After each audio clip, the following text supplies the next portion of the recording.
생생하게 상생하며 YTN 라디오 생생경제. 안녕하세요. YTN 라디오 생생경제 김혜민입니다. 앞으로 자동차 사고가 났을 때 양쪽 다 잘못이 있는 것으로 보는 쌍방과실 판정이 줄어들고요.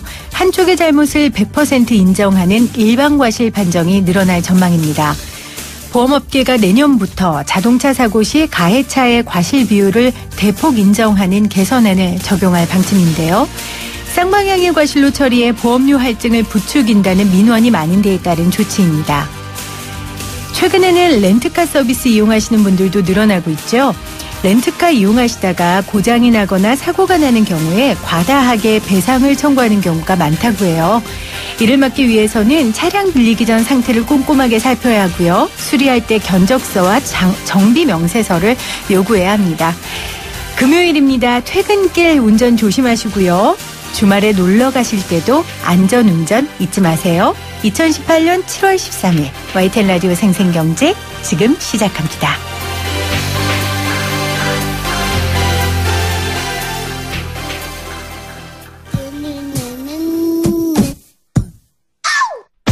적금 한 번, 가계부 한 번 안 써본 주부 6년차 김혜민 PD와 함께하는 경제 시민 만들기 프로젝트 YTN 라디오 생생경제. 오늘 가장 뜨거운 경제 뉴스를 제일 생생하게 전해드리는 시간입니다. 내년도 최저임금 결정을 위해 최저임금위원회가 지금 사용자 측 없이 한국노총과 또 공익위원만 참석한 가운데 회의 중에 있습니다. 노사 양측이 제안한 최저임금 격차가 3,260원으로 어느 때보다 간극이 좀 큰 상황이라서요. 쉽게 결론은 나지 못할 것으로 보입니다. 최저임금은 문재인 정부의 소득주도 성장론의 가장 기본이 되는 부분이죠. 그래서 이 최저임금이 어떻게 정해지느냐에 따라 앞으로 문재인 정부의 경제정책의 방향과 또 속도가 정해질 것으로 보입니다.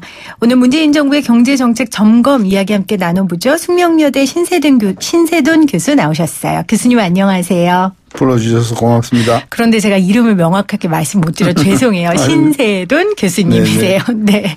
최저임금 이야기부터 해볼게요. 지금 내일이 최저임금 결정 시한인데 지금 사용자위원 9명 전원 또 민주노총 의원들 전원이 지금 논의 자체 불참하고 있어요. 교수님은 어떻게 될 것으로 보세요? 글쎄요. 며칠 있으면 월드컵 결승전이 있는데 네. 크로아티아하고 프랑스가 누가 이길까 그게 궁금한데 저도 지금 그러니까 사용자 쪽에서는 동결하자. 네. 7,530원으로 가자. 그리고 네. 근로자 쪽에서는 10,000원 이상은 줘야 된다. 이제 이게 두 쟁점인데 어떻게 될지는 모르겠는데요. 아마 빠진 상태에서 이제 전체 그 의원이 27명인데 지금 13명이 빠졌으니까 14명인데 정족수는 되니까 밀어붙일 수는 있겠죠. 네. 근데 부담이 크겠죠. 그렇죠. 그래서 네. 그렇게 해서 14명이 겨우 과반수가 넘는 상태에서 결정을 하게 되면 그게 뭐 8,000원이 됐든 9,000원이 됐든 10,000원이 됐든 일단 정당성 자체가 그렇겠죠. 굉장히 훼손되겠죠. 네. 저는 그래서 그런 일이 없었으면 좋겠고 네. 일단은 모든 사용자 의원들이 다 참여해서 합의를 통해서 결정되는 것이 가장 바람직하다고 본다는 관점에서 보면 좀 조금 불안합니다. 불안하다. 월드컵에 누가 이길지 우승자를 점치는 것만큼 이게 어려운 문제인 거죠? 그렇죠. 더 절실한 문제고. 우리한테는 더 절실하죠. 그렇습니다. 맞습니다. 편의점 업계가 지금 최저임금이 오르면 동시 휴업도 불사하겠다 이렇게 기자회견을 또 했고요. 지금 편의점주를 비롯한 이 소상공인들은 굉장히 절박합니다. 그렇죠. 교수님께서 어떻게 보세요? 그렇죠. 그리고 좀 아쉬운 것은 이게 이제 작년 7월에 결정이 되었는데 네. 작년 7월에 결정이 되면서 이렇게 강행을 했을 때는 업종별로 특히 소상공인 쪽에게 어떤 영향을 미칠까 하는 부분에 대한 면밀한 검토가 정부 쪽에서 있어줬었어야 해요. 네. 그래서 예를 들면 뭐 자영업자든 소상공인이 이렇게 올렸을 때는 얼마만큼의 인건비 부담이 생기고 얼마만큼의 해고가 되고 하는 부분에 대한 예측이 있어야 되고 그에 따라서 정부가 구체적으로 어떤 지원을 하겠다라고 하는 준비가 있어야 되는데 네. 그거 없이 그냥 밀어붙이니까 소상공인들이 지금 굉장히 받쳐가지고 만약에 정부가 계속해서 오르는 상황으로 밀고 간다면은 네. 뭐 파업도 불사하겠다 이런 이야기까지 나오지 않습니까? 네. 굉장히 불행한 것이고요. 상당 부분의 책임은 정부한테 있다. 정부가 잘못했다는 게 아니라 이런 중대한 정책을 하면 그것의 네. 파급 효과에 대한 면밀한 분석과 대응 정책을 내놓고 했었어야 되는데 그냥 밀어붙이면 된다는 이런 어떤 구시대적인 발상이 이런 부작용을 초래했다고 보는 거죠. 그냥 밀어붙이기에는 그 최저임금의 상승폭이 굉장히 크지 않았습니까? 굉장히 컸죠. 네. 역사적으로 이런 적이 없었죠. 그동안. 뭐 퍼센트로 보면 조금 더 높은 적이 있긴 했었지만 통상적으로 보면 16.4%라고 하면 거의 뭐 숨을 막게 하는 숨 막히게 하는 수준의 인상이라고 볼 수 있죠. 정부에서 좀 대책이 미흡했다라고 말씀하시는데 일단 제가 그때 봤을 때에서는 뭐 정부에서 상가 임대료 부담 완화라든지 뭐 안정적인 임차 환경 조성을 위해 노력하겠다라는 제안 대책을 내놓았는데 이것이 최저임금 인상에 따른 초과 보완 대책이 될 수 없다. 그게 말은 좋은데요. 네. 말은 좋은데 첫째 그 제도의 보탬을 지원을 받으려고 하면 절차가 너무 긴 거고요. 그리고 그렇게 했을 때 실질적으로 자영업자들한테 금액을 얼마만큼의 보탬이 되는가 이게 또 예산의 제약을 받기 때문에 실질적으로 시간도 오래 걸리고 실질적으로 크게 보탬이 안 되는 것을 정부는 뭔가 대단한 대책인 것 같이 내놓으니까 자영업자가 한둘인가요? 지금 뭐 500만, 600만 명의 자영업자인데 네. 가족까지 합하면 거의 1000만 명에 해당되는 국민들의 영향을 받는 그런 상황에서 정부가 너무 그렇게 쉽게 생각을 하고 너무 안일하게 따라서 앞으로 정부가 어떤 대책을 내놓더라도 이것이 우리 현장에서 어떤 영향을 미치는가에 대한 정말 면밀한 어떤 검토 속에서 대응 방안이 나와줘야 되는데 공무원들한테 그 이야기를 하면요. 뭐 우리가 인력이 딸려가지고 그 부분 뭐 도저히 우리가 손을 저는 그것은 아니다. 왜냐하면 그렇죠. 지금 자영업자들은 이게 죽느냐 사느냐의 문제인데 네. 저는 그런 부분에 있어서 정부가 대책을 하나를 내놔도 확실하게 실질적인. 깔끔하게 좀 하는 부작용 없는 이런 대책들이 나와줘야만 네. 세계 10대 11대 경제 대국의 면모와 맞다고 보는 거죠. 네. 그러니까 제가 앞서 말씀드린 뭐 상가 임대료 부담 같은 부분들 해결해야 될 문제지만 그건 장기간의 시간이 필요하고 당장 최저임금이 오르면 자영업자들은 매달 월급을 줘야 되는데 그렇죠. 그러니까 당장 정말 죽고 사는 문제잖아요. 그렇죠. 그래서 이제 우리 교수님께서는 실질적이고 지금 당장 그 소상공인을 도울 수 있는 대책이 필요하다라는 말씀이세요. 그런데 이제 노동자들은 또 이렇게 이야기를 합니다. 최저임금이라는 게 정말 말 그대로 사람답게 살 수 있는 아주 최소한의 물가 상승률을 반영한 최소한의 우리의 생계 기준인데 이것조차도 보장을 해달라고 하는 우리의 소리를 안 들어주면 어떡하냐. 이런 노동자들의 외침에 대해서는 어떻게 답하시겠어요? 예, 제가 방송에서 그런 이야기를 했더니 어떤 한 분이 저한테 이메일을 보냈어요. 사람이 사람답게 살기에 꼭 최저한데 필요한 돈이 160만 원 되는데 그걸 달라는데 그걸 못 준다고 하는 게 말이 되느냐. 네. 이런 질문을 해서 제가 속으로 그랬어요. 동자동을 가보셨는가. 그 동자동이라는 게 노숙자들이 굉장히 어렵게 사는 동네인데 100만 원 이하로도 지금 사는 사람들이 많다. 네. 150만 원이 최저임금, 최저생활기후, 그것은 사람에 따라서 다른 거다. 따라서 그런 계산에 의해서 150만 원 또는 200만 원은 줘야 인간다운 삶을 살기 때문에 그만큼 줘야 된다라고 하는 것은 이것은 진짜 옛날에 공산주의가 이야기하는 이야기와 저는 다를 바가 없다. 저는 근데 따라서 이제 교수님 노숙자와 근로자, 노동자를 좀 동일선상에 비교하는 물론 그렇긴 한데 네. 어떤 사람에게는 150만 원 가지고 최저 생활도 못 한다고 하지만 어떤 사람은 100만 원을 줘도 충분히 살 수 있는 사람들이 많다. 그러니까 150만 원이라고 하는 최저임금의 기본의 전제가 네. 되는 금액이 네. 모든 사람에게 동일하게 적용되는 것은 아니다. 저는 그걸 강조하는 점에서 사람마다 생활의 패턴이 다 다르기 때문에 네. 저는 그 일률적으로 주장하는 것은 저는 옳지 않다고 봅니다. 노동자들의 생활을 어느 정도 보장해 주는 거는 당연히 정부에서 할 일이지만 단지 다른 여러 가지 살펴봐야 할 것들이 또 있는데. 또 있고 네. 설사 그러면 150만 원, 60만 원이 기본 생활에 필요한 돈이라고 합시다. 네. 그럼 그걸 주기 위해서 자영업자가 그러면 죽어야 되나? 자영업자가 그러면 문을 닫아야 되나? 그건 아니잖아요. 네, 그러니까 한쪽의 주장과 다른 쪽의 주장이 서로 양보를 통해서 타협점을 찾아내자라고 그렇죠. 하는 것이 중요한데 네. 이번 문제에서는 한쪽 주장만 있었지 다른 쪽의 사용자의 상황을 반영하지 못했다는 아쉬움이 있다는 거죠. 네. 그 부분은 저도 교수님 말씀에 동의합니다. 그러니까 왜냐하면 저희가 자영업자의 어려움도 듣고 또 노동자들의 어려움을 듣고 있는데 이제 최저임금 인상의 부분만큼은 조금 우리 노동자 측의 의견이 많이 반영됐다라는 평가들이 많으니까요.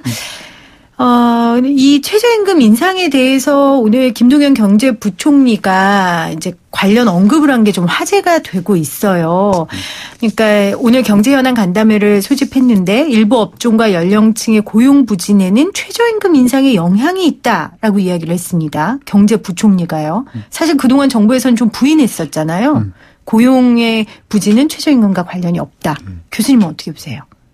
나는 그게 지금 그러니까 벌써 이게 아까도 얘기했지만 작년에 최저임금이 결정이 되었고 네. 올해부터 실시가 되어갔고 지금 계속해서 취업자 수가 계속해서 줄고 있는 것이 벌써 고착화된 게 벌써 몇 개월이 됐는데 그동안 계속 아니라고 하다가 이제 와서 인정을 하고 그랬으면 네. 첫째요. 국민에 대해서 사과해야죠. 우리가 판단을 잘못했습니다. 그다음에는요.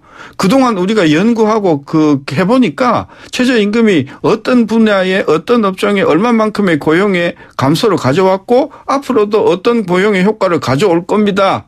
이게 결과를 내놔야죠. 거기에 대한 구체적인 대책을 내놔야 그게 참다운 사과지.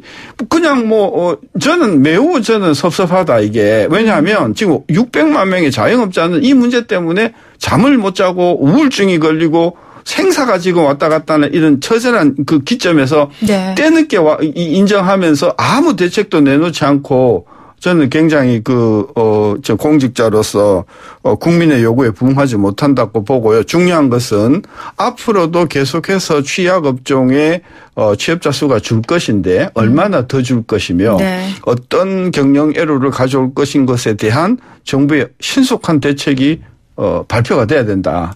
조금 있으면 이제 하반기 경제정책 운영 방향을 발표한대요. 네. 제가 눈 닦고 볼 것이지만 아마 거기 보면은 태스크 포스를 구성할 것이고 네. 그다음에 언제까지 계획을 마련할 것이다. 아마 그런 내용이 대부분 다 들어가 있을 것이다. 네. 근데 이제 오늘 말씀하신 대로 김동연 경제부총리 또 홍종학 중기부 장관도 좀 속도가 맞잖아 부담이 커지는 상황이 됐다 이렇게 언급을 했다고 해요. 근데 이제 이런 정부의 발언에 대해서 노동계는 지금 내일 이제 최저임금 결정을 하는데 이렇게 이건 정부가 가이드라인을 설정하는 거다. 최저임금 회의의 독립성을 훼손하는 행위다. 이렇게 맹비난을 했거든요. 여기에 대해서는 어떻게 생각하세요? 일단은 그 비난의 전제는 이렇게 상상하는 거죠.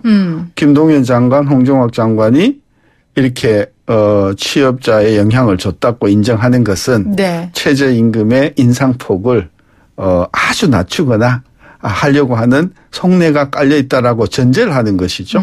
그런 관점에서 근로자들이 그 반발을 할 수는 있겠다고 생각은 하지만 국가 경제를 다루는 어떤 장관의 입장에서는 근로자만 있는 나라인가요, 이게? 자영업자는 사람이 아닌가요?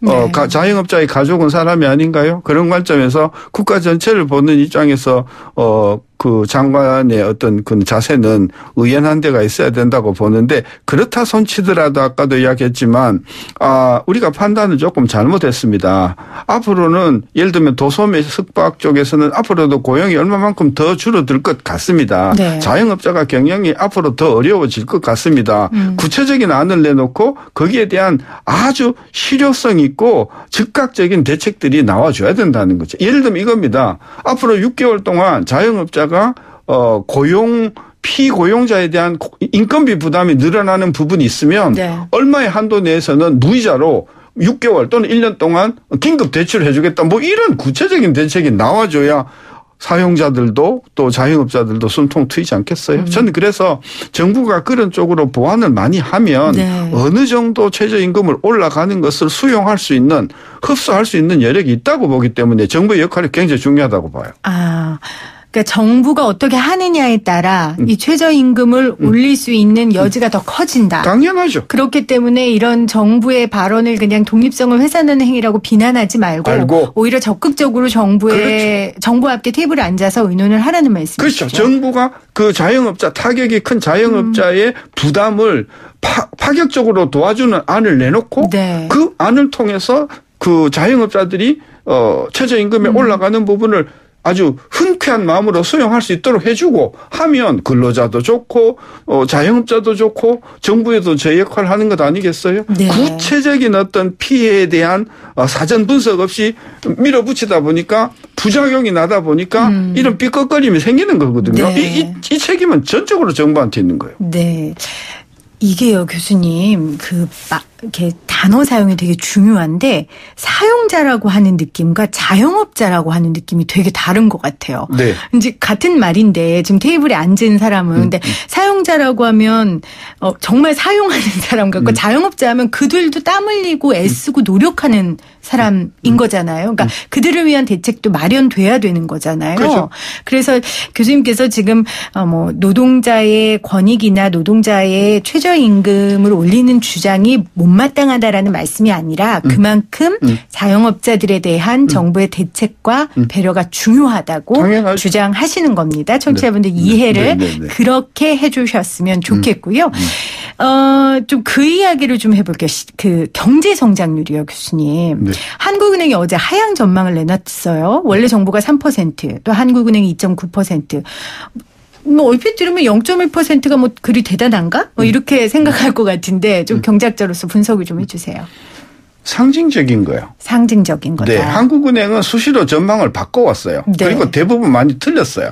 그래서 연초에 전망할 때부터 틀릴 거라고 생각은 했었어요. 그런데 너무 적극적으로 너무 긍정적으로 발표를 했다가 이번에 고치는 거예요. 2.9로 고쳤는데 3.0에서 2.9로 0.1%포인트 낮추는 게 문제가 아니고 3%는 된다고 봤던 것이 3%가 무너졌다라고 하는 걸 인정한다는 차원에서 네. 의미가 있는 것이고요. 실질적으로 우리 서민들이나 또는 자영업자들이나 근로자들의 그 느끼는 체감 경제는 사실상 3%나 2.9%보다도 훨씬 더 나빠요. 거의 성장을 하지 않아요. 많은 사람들의 급여가 증가하지 않고 있어요. 따라서 이게 3.0인데 2.9로 줄였으니까 그 수치가 중요한 것이 아니고 정부가 지금 생각했던 것보다는 경제가 매우 나빠지고 있다는 것 인정한 것이고 그리고 서민들의 생활은 2.9% 30%는 아니고 실질적으로는 굉장히 더 나쁘다. 따라서 정부가 정책을 세우면서 사람 중심의 정책이라고 하면 잘 사는 사람에 대해서는 신경을 꺼도 돼요. 네. 못 사는 사람들 신경을 좀 더 많이 써주시라는 차원에서 2.9%가 중요한 게 아니고 대다수의 서민들은 지금 성장이 거의 안 되고 있거나 아예 성장 자체가 없다. 급여가 나오는 구멍이 없다. 네. 소득 소스가 없다. 이런 부분에 대해서 좀 경기가 매우 나쁘다는 부분을 정부가 좀 인정해 줘야 되는데 지난 6개월 동안 아까 김동연 장관도 완만한 성장세가 지속되고 있다. 이런 그 개구리 울음을 지난 6개월 동안 해왔었잖아요. 네. 완만한 회복이 아니라니까요. 지금 경제가 굉장히 어렵다니까요. 근데 그런 이야기를 현장에서 그렇게 처절하게 하는데도 불구하고 귀를 막고 여태껏 그 정부가 반응하지 못했던 것이 약간 이제 수정되는 것 같아서 반갑기는 해요. 그래요? 네.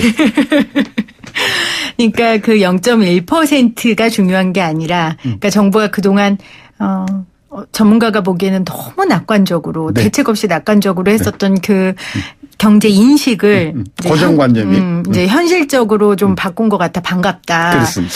라고 말씀을 해주셨습니다. 정부의 경제 정책이 굉장히 파격적이고 굉장히 좀 속도가 빨라요. 그래서 이제 아까 말씀하셨던 대로 정부는 이런 정책들이 정말 실현되면 빈부격차도 줄어들고 소득도 늘어서 경제활동을 활발하게 할 수 있다라고 주장을 하고 있는데 이제 말씀하신 대로 여러 가지 이런 전문가들의 문제제기나 또 여러 실제 지표들이 좀 그 주장을 뒷받침하기에는 아직까지는 부족한 것 같아서 속도 조절이 필요하다.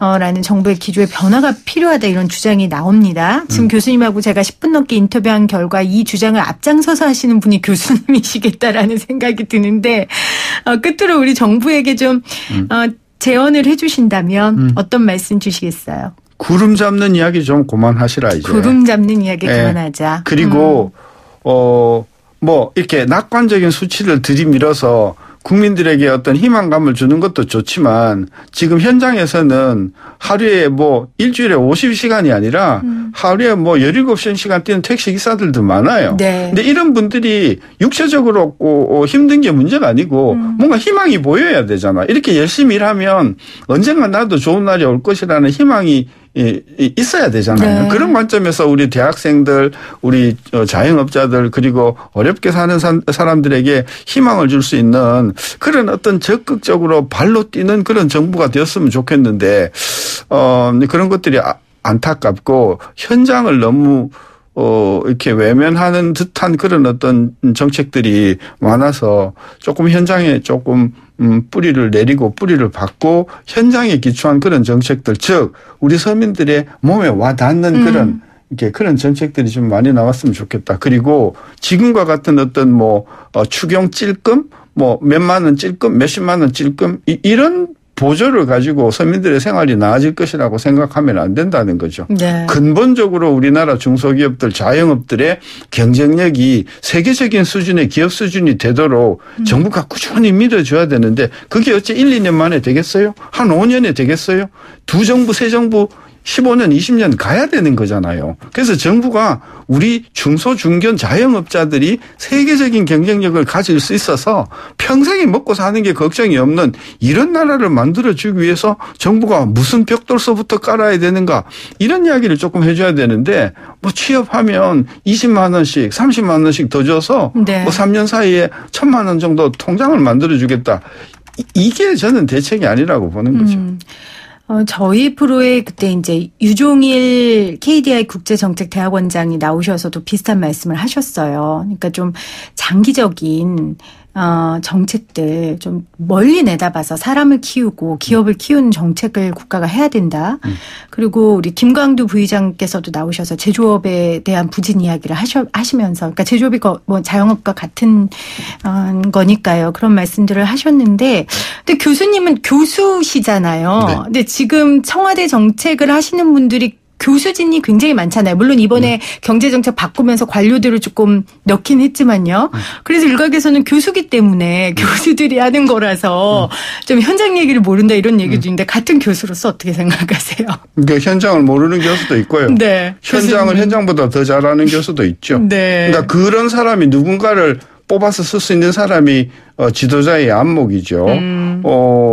우리는 아까 뭐 김강두 선생님, 유종일 선생님 제가 다 잘 아는 분이지만 지난 30년 동안 경제를 보면서 비평을 하면서 무엇이 문제인가, 왜 정책이 안 되는가, 어떤 정책을 해야 되는가라고 하는 것을 실감 있게 그 공부를 하고 생각했던 사람이라서 그 다른 어떤 그 학교에서 원론만 가르치는 교수하고는 다르죠.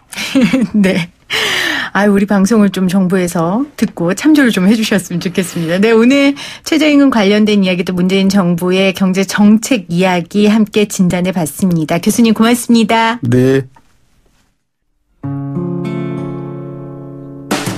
YTN 라디오 생생경제에서 여러분께 드리는 선물입니다. 밀리의 서재에서 전자책을 자유롭게 읽을 수 있는 3개월 무료 이용권을, 한국경제신문에서 다양한 경제서적을, 나도 읽고 싶다. 100% 영미권 1:1 프리미엄 화상영어 클라소에서 1개월 이용권. 나도 공부하고 싶다. 자연으로 빚은 톡 쏘는 아름다움. 주식회사 테미스의 테미스 센텔라 탄산팩 세트. 유해 성분 없는 순하고 순한 보습크림 아이스크림 크림. 나도 쓰고 싶다를 보내드립니다. YTN 라디오 생생경제, 오늘은 생생 퀴즈를 안 해도 되겠습니다. 여러분들 지금 교수님하고 인터뷰 들으시면서 많은 의견들 주고 계세요. 저희가 오늘 또 교수님의 이런 자영업자 측의 입장에 대한 이야기를 좀 많이 해주셨는데, 저희가 또 근로자 측의 입장을 해주실 그런 교수님 모셔서 또 의견을 다 듣도록 하겠습니다. YTN 라디오 생생경제 1부는요, 방송통신위원회의 방송통신 발전을 기금을 지원받고 있고요. 포스코와 함께합니다. 저는 2부에 다시 올게요.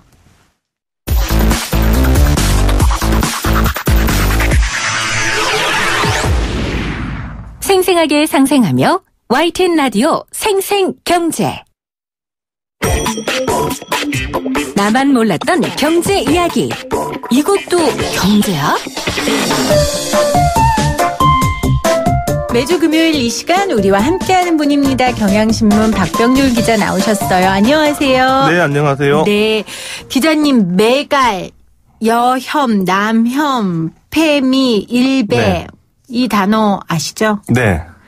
굳이 우리 설명하지 말아요. 네. 무서워요. 어디선가 항의 들어올까봐. 네. 여러 청취자 여러분들도 이 단어 들어보셨을 거예요. 뭐 최근에 일부 남성 또는 여성 혐오 사이트에서 굉장히 입에 담기도 싫은 그런 내용들이 올라와서 사회적 논란이 되고 있는데요.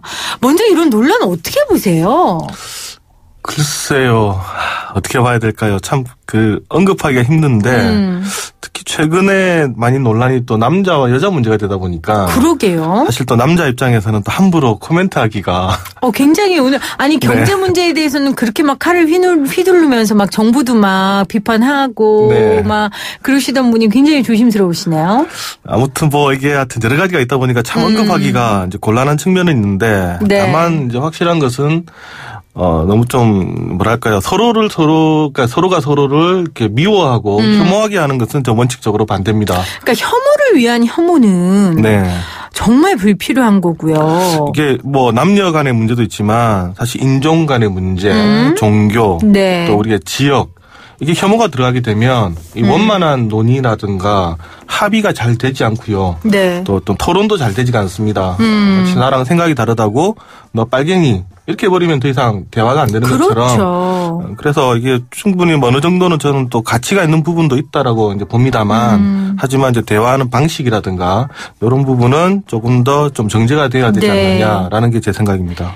조직이나 사회 안에서 갈등이라는 건 굉장히 긍정적인 에너지가 될 수 있다고 저는 생각해요. 네, 맞습니다. 서로 차이점을 발견하고 그 안에서 대안을 찾고 그래서 토론도 하고 논의도 하고 하는 건데 이렇게 정말 우리 안에서 쓸데없는 이런 남녀 간의 이런 자체의 갈등, 그러니까 예를 들어 주제를 두고 하는 갈등이 아니라 남자여서 받아야 하는 비판, 여자여서 받아야 하는 비판, 이런 무조건적인 갈등은 사회경제적으로도 굉장히 손해일 것 같거든요. 어떻게 봐야 될까요? 네, 저는 기본적으로 모든 일은 저는 사실 좀 정반합이다라고 보는데 한쪽이 너무 과도하게 가면 또 거기에 대한 역작용이 생기고 그러다가 이제 우리가 원하는 방향으로 분명히 갈 거라고 믿습니다.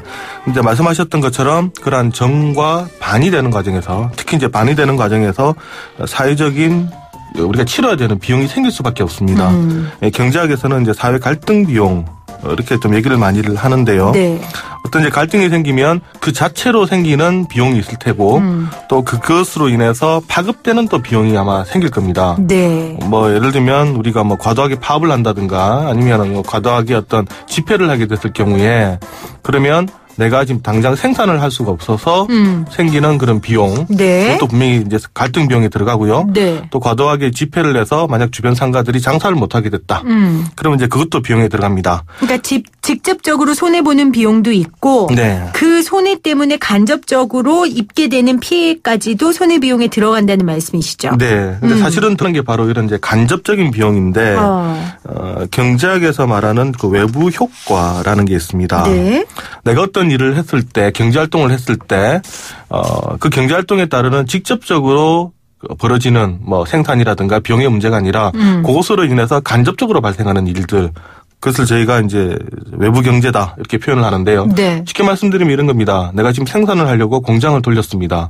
돌렸는데 공기가 나빠져서 누군가가 피해를 봅니다. 네. 그럼 이게 바로 이제 외부 경제라는 거죠. 그렇죠. 예, 나는 생산만 했을 뿐인데 이로 인해서 환경오염이 생기고 누군가는 피해를 보게 되고 그럼 여기서 이제 비용이 생기게 되는 거죠.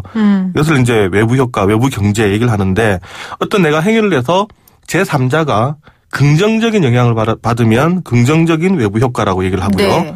만약에 부정적인 영향을 받으면 우리가 부정적인 외부 효과다. 얘기를 하는데 이런 사회 갈등 같은 경우는 사실 부정적 외부 효과가 클 수가 있죠. 네. 원칙적으로는 우리가 지금 논쟁하는 데서 지금 어떤 이제 시비가 붙은 것이고 생각이 다른 건데 커지다 보면 서로가 서로에 대한 혐오가 이제 커지게 됩니다. 최근에 보면 이러다 보니까 말 한마디로 인해서 남녀 간의 갈등이 좀 커지는 그래요. 이런 모습도 있고 또 최근에 또 종교까지도 확대가 되고 있죠. 그러게요. 네, 이렇게 되다 보면 이 논의에 참여하지 않았던 많은 공동체 사람들이 이 마음의 심적인 어떤 부담을 갖게 되고 또 상처를 입게 되고 그게 우리 사회 전체적으로 보면 소위 말하는 부정적인 외부 효과로 나타나게 됩니다. 그러니까 극단적인 여혐, 남혐을 가진 사람들의 싸움이 네. 일반 여성과 남성의 대립과 갈등으로 번지고요.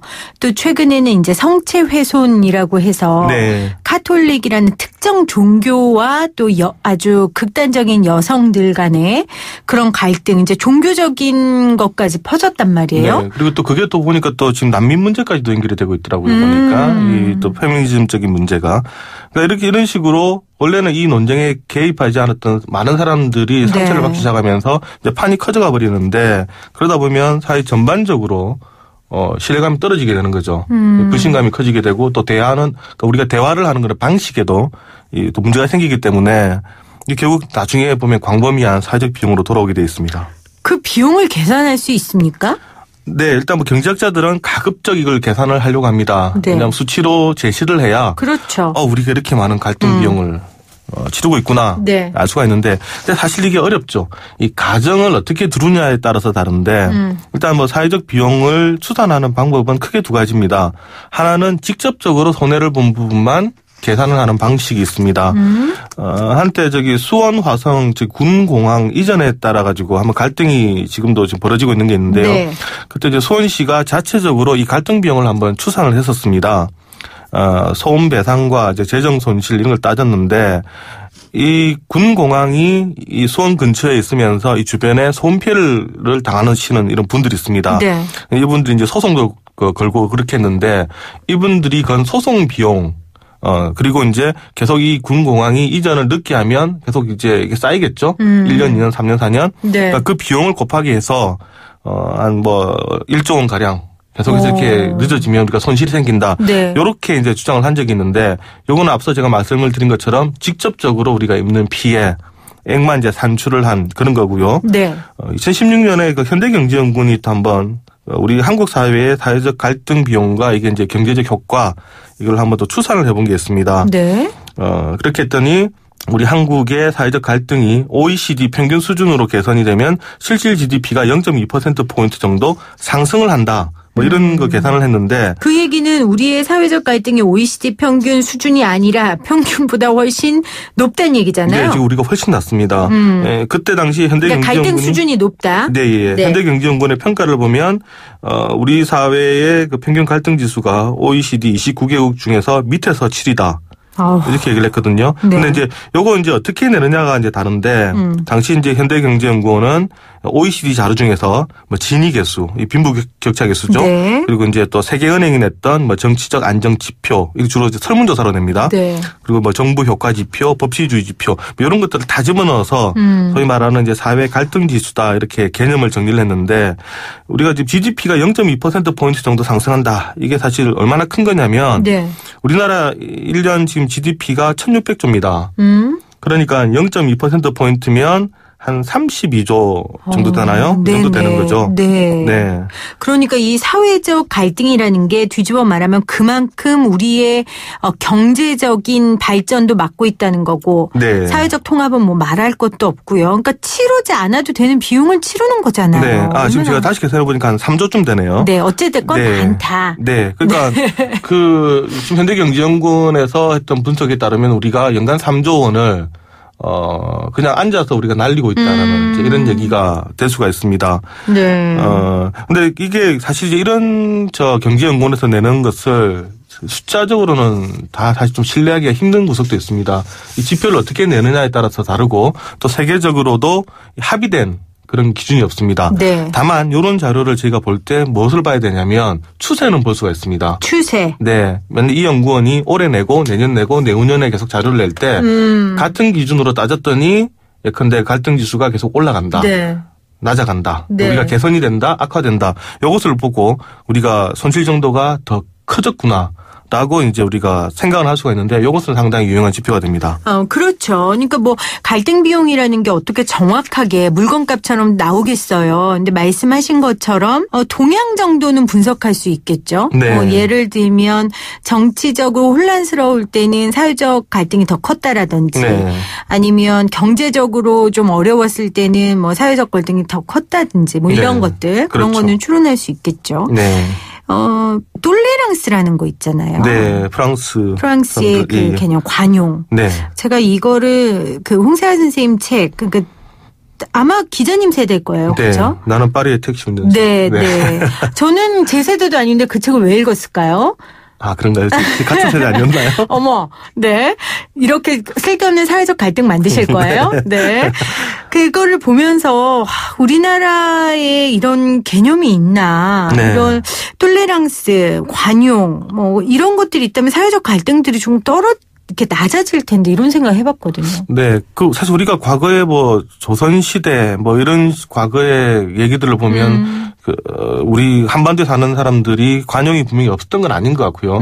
또 끝까지 안 가더라도 우리 시골 얘기하면 사실 시골 우리 인심이라는 거 상당히 이제 관용이었거든요. 그리고 또 과거에 보면 부잣집에 지나가는 사람들한테 굶기지마라든가. 네. 그리고 그거 아니더라도 항상 지나가는 사람들한테 물 한 그릇 정도는 줄 수 있는 그런 우리 문화가 있었는데. 네. 어떻게 보면 우리가 산업이 발전하고 경제가 발전하는 과정에서 경쟁이 치열해지고 그러면서 우리가 사실은 좀 관용을 많이 잃어버린 건 아닐까라는 저도 사실 우려는 좀 있습니다. 네. 근데 중요한 건 네. 이제 이런 갈등이 더 심해지고 있다는 거잖아요. 네. 이제 그나마 이제 조금 이제 다행인 것은 최근에 보면 우리 이제 사회적 갈등 지표라고 해야 되나요? 이런 분위기가 좀 완화되는 모습을 좀 최근에는 좀 보였습니다. 아, 그래요? 네. 네. 이제 이런 것들이 이제 신뢰도랑 연결이 되는데, 근데 정부에 대한 신뢰도. 그렇겠죠. 그리고 우리 사회 공동체에 대한 신뢰도. 네. 뭐 이웃에 대한 신뢰도.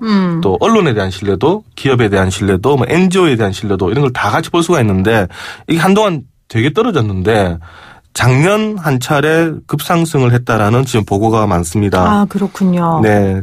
미국의 한 이제 광고업체인 에델만이 조사했던 것도 그렇고요. 최근에 OECD라든가 세계경영연구소 IMD 같은데, 세계경제연구원이죠. 이런 데서 낸 자료를 보면, 재작년에 비해서 이제 작년에 한국의 여러 가지 신뢰도 같은 게 급상승했다라는 보고가 많고요. 네. 갈등도 좀 소폭 완화가 된 이제 이런 부분이 있는데, 그건 아마도 지난번에 이제 정부가 교체가 되면서 특히 이제 촛불혁명이 일어나면서 어쨌든 일시적이나마 국가에 대한 기대, 신뢰감들이 많이 올라갔던 부분이 있습니다.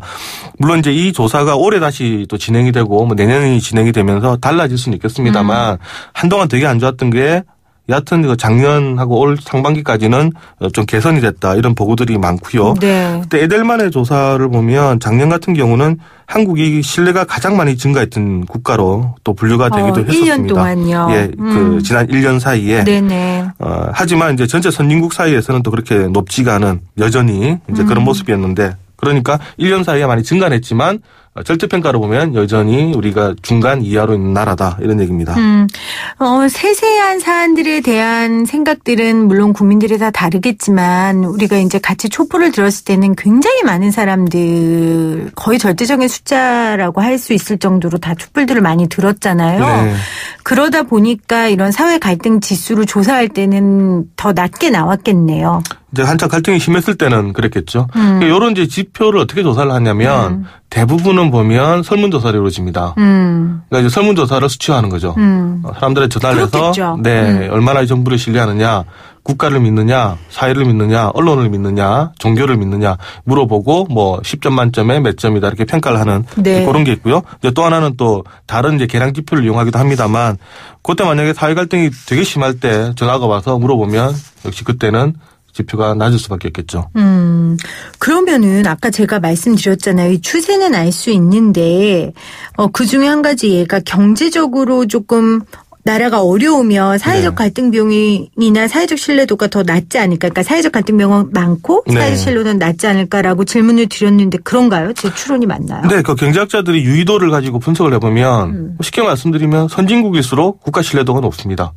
그리고 이제 국가에 대한 갈등 지수가 좀 떨어지고요. 그리고 이제 개도국으로 갈수록 그리고 이제 조금 더 후진국으로 갈수록 갈등 비용도 높고 특히 정부에 대한 신뢰도가 많이 떨어지는데 뭐 대표적인 게 이런 거죠.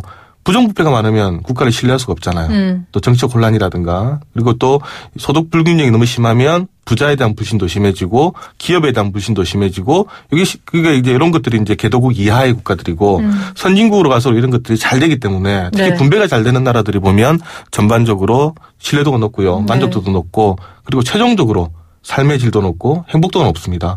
유엔에서 해피니스 리포트 그러니까 행복 보고서를 매년 작성을 하는데 이것도 보면 국가 신뢰도, 사회 신뢰도 그리고 이제 지역 사회에 대한 신뢰도 그리고 이웃에 대한 신뢰도가 높고 갈등 지수가 낮은 나라들이 대개적으로 보면 행복도가 높습니다.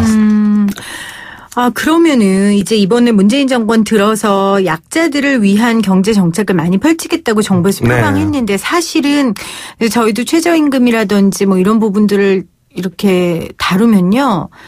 국민들은 그렇게 생각 안 하는 것 같아요. 그러니까 진짜로 약자들이 체감하는 건 오히려 다 살기 어려워졌다라고 말씀하시는 분들도 많거든요. 그 경제랑 참 재미나는 게 이제 이런 게 있습니다.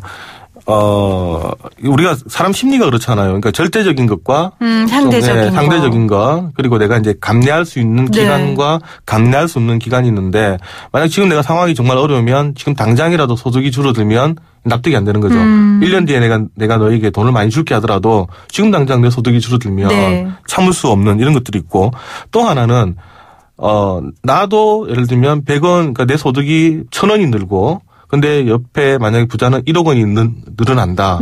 이렇게 봤을 때 어쨌든 1억 원이 늘어나는 것도 배는 아프지만 내 소득도 1,000만 원이 늘어났으니 1,000원이 늘어났으니 나도 만족을 할 수가 있는데 만약에 어떤 이제 고소득자의 소득이 1억 원이 줄어들고 내 소득이 1,000원이 줄어들게 되면 저 사람 소득이 1억 원이 줄어드는 거는 뭐 이해가 되는데 이것보다도 내 소득 1,000원이 줄어드는 것은 내가 참을 수 없다. 이제 이런 또 심리적인 또 차이가 나는 거죠. 그게 과거에 제가 말씀드렸던 뭐 손실회피 성향 이제 이런 것들인데 그렇게 이제 제가 소득이 줄어든다는 이유가 말씀이 줄어들지만 언젠간 이게 긍정적인 작용을 하기 위해서 지금 잠시 줄어드는 건데 이걸 이제 참을 수가 없는 거죠. 제가 이 얘기를 왜 드렸냐면 아까 전에 이제 정부가 바뀌면서 갈등 지수가 조금 줄었다고 하셨는데 저는 지금 조사하면 아까 말씀하신 그런 이유들 때문에 갈등 지수가 더 높아지지 않을까. 왜냐하면 최저임금 문제 같은 경우도 노동자들 사이에서도 얘기가 다르고요. 그렇죠. 소상공인 사이에서도 또 말이 다른 거예요. 부동산 문제도 마찬가지입니다. 종부세도 아파트를 많이 가진 사람들 사이에서 또 얘기가 다르고 오히려 그 갈등들이 우리 안에서 더 많아진 게 아닌가 이런 근심 걱정이 좀 들어서 여쭤본 거예요. 네, 맞습니다. 근데 사실 이게 경제학적으로만 정도로만 말하기 어려운 게 저는 결국 그게 국가 철학이라고 보거든요. 그러니까 국민의 철학. 네. 우리가 어떤 철학을 가지고 갈 거냐. 조금 약자들이라도 우리가 손을 잡고 가겠다는 그런 우리가 공동체 의식이 있는 나라냐. 그게 아니라 경쟁이 훨씬 낫다. 효율성이 중요하다. 우리가 이런 철학을 가지고 있느냐. 그래서 사실은 여론보다 어떤 경제정책이나 이것보다도 저는 개인적으로는 우리 사회 공동체가 좀 지향해야 되는 네. 그런 바에 대한 좀 고민들 그것들이 좀 먼저 이루어졌으면 어떨까라는 사실 저는 좀 생각도 있습니다. 네. 아무튼 갈등 아까 초두에 말씀드린 대로 갈등이라는 게 발전의 원동력이나 걸음은 될 수 있지만 이게 발목을 잡는 장애물이 돼서는 안 되려면 건설적인 토론들, 건설적인 이야기들로 갈등을 좀 줄여가야 될 거라고 생각을 합니다. 네. 오늘 사회 갈등 이야기, 행복학 얘기까지 경향신문의 박병일 기자와 함께했습니다. 고맙습니다. 네, 감사합니다.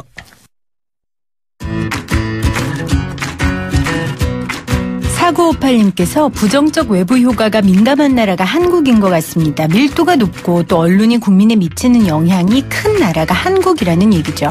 갈등을 줄이려면 충격을 흡수해서 대안을 제시하는 언론이 되어야 하고 갈등을 책임지고 국민을 설득시키는 기구가 필요하다고 봅니다. 와, 정말 이건 고견이네요. 감사합니다. 또 문자로요.